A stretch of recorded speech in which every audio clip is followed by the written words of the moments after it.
This is the year. This is the year you've been randomly selected. 1 out of 10 billion people, because this is in the near future.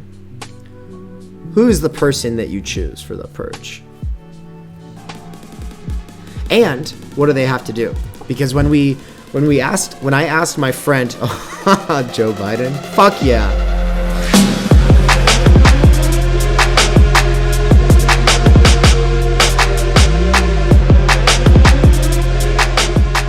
Yeah, so we've just finished this older sort of Marxist, seemed like a pretty traditional international Marxist perspective, coming from Fred Watson. Cool guy, love to have him on sometime, engage with him, ask him some questions. I do believe that the Marxist perspective, that the study of Marxism is a useful one, often, especially insofar as it is traditional, or insofar as it is inherited cheaply, on the cheap, by people online who really only read the manifesto. I've got my issues with it. I don't believe in teleology. I don't believe that there is an endpoint to history. But I do love the critique of political economy. I've got my issues with the ways that people turn a critique of systems and abstract domination into a targeting of individuals as though it's just a handful of people pulling strings when it's not, because it's not. The critique of political economy is a critique of abstract forms of domination, not interpersonal ones. Not a handful of people somewhere out there, not even 4 motherfuckers owning more wealth than the bottom half of the United States, the richest country in the world, in all human history. Not even just that, but the system that produces that outcome. The system of organized crime and robbery, highway robbery, slavery with extra steps, called wage labor. Wage labor, the thing necessary to turn the wheels of capital to produce exchange value, which is the thing that the rich play with, gamble with. It creates a whole other strata of civilization that we will never understand, us lowly plebes, though we do work towards understanding it. We just won't probably, we will never understand it from the level of what it is to live in that strata, what it is to consume in that strata. And there are people who live in that strata who are not probably loving the fact that their class is destroying the planet, that it has that it is ruining, foreclosing the future for most people. I like Diet Pepsi, you like Diet Coke, but we both want to kill Jeff Bezos. But there is a whole class for whom the future is not foreclosed. At least not as soon. Rapidly accelerating climate destabilization, which is the longer mouthful that we should be using for climate change. Because climate has always changed, yeah, but what we are talking about is the rapid acceleration of climate destabilization, which ruins growing and hunting, farming cycles, which destabilizes the relative clockwork of the global hydrological cycle itself, the water distribution on this planet. Which would be fine if Ben Shapiro was not wrong. If Ben Shapiro, if he was right that people could just move, if it was that easy, then it would be fine. The problem is is that the neo-Nazi, neo-reactionary, and otherwise concerned alt-centrist positions that cultivate and foster xenophobic and racist narratives about great replacement theory.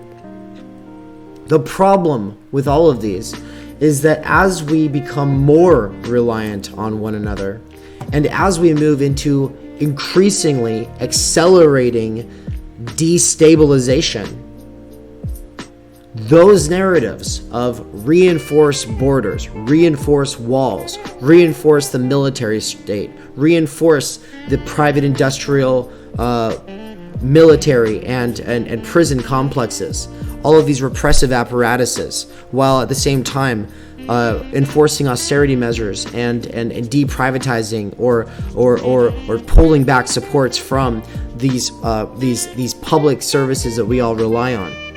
There is no future here for most of us, only for a handful of us. And so for those who are in that class, who understand how this compromises their own future, because they know what it will be to live in that future, living with themselves and their class, knowing that, if a World War III were used as a form of eugenics to exterminate a lot of surplus populations on this planet,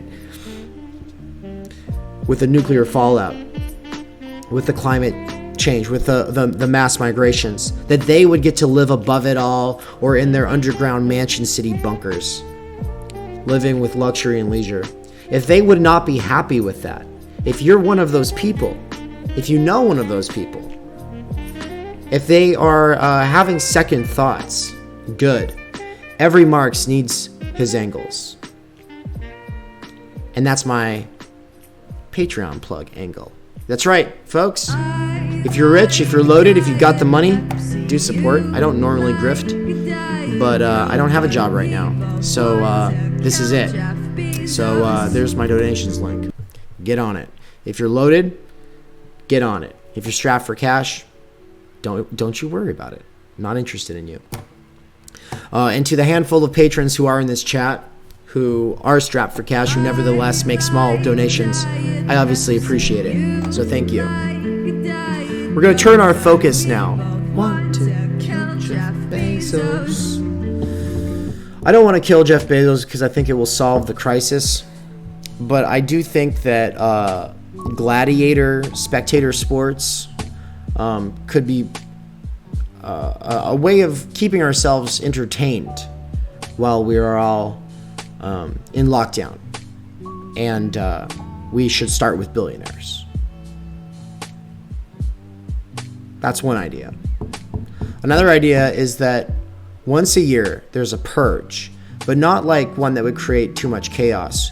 Just a random lottery where one person on the planet is chosen at random to be able to pick who gets purged. And then it will be done. And that person who will be purged could also be a corporation, because corporations are people too, do not forget. So, wonder how much life would change in that world. It's only really jokes, y'all, but still, keep an open mind. The possibilities are endless. Wow. We're doing the purge now? Hey, everybody in chat, if you got randomly selected, this is the year. This is the year. This is the year you've been randomly selected. 1 out of 10 billion people, because this is in the near future. Who's the person that you choose for the purge? And what do they have to do? Because when I asked my friend, Joe Biden, fuck yeah. When we asked my friend Gideon, an 82-year-old comrade, who he would pick for the purge, he refused to answer because he's a peace-loving, hippie guy. He's been hippie since the 60s, and he's 82 years old, and he's just he doesn't want anyone to be hurt. But then he said, this is his solution. because I told him you don't have to have the person killed. You can have anything done to any one person, and that person can also be a corporation. His answer was he wants to have Donald Trump taken to a labor camp of one, where you take a bunch of, he said, mean bitches, but what he meant was, bad bitches, women who consider themselves to be tough as nails, women who want to be drill sergeants, women who want to call orders and who would love an opportunity to get revenge on Donald Trump. That's what he was talking about. And he said give them all a full-time job of putting Donald Trump to work. I will purge all the bad vibes, says Labor Kyle. Real comrades follow Labor Kyle. So Sower Cookie picks Bill Gates. I Am Object says take the richest person and redistribute all their wealth to be owned collectively. Grumples Stiltskin says, isn't the whole concept of a purge that you have to do it yourself, not vote on one person getting removed?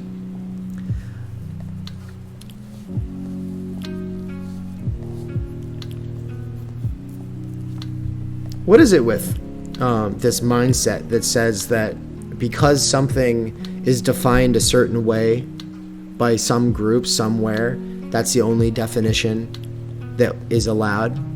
Or that because something is understood to be a certain way, that's the only way that it can be?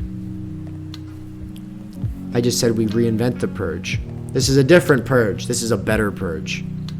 Maybe. It's one that doesn't necessarily just pit the rich against the poor.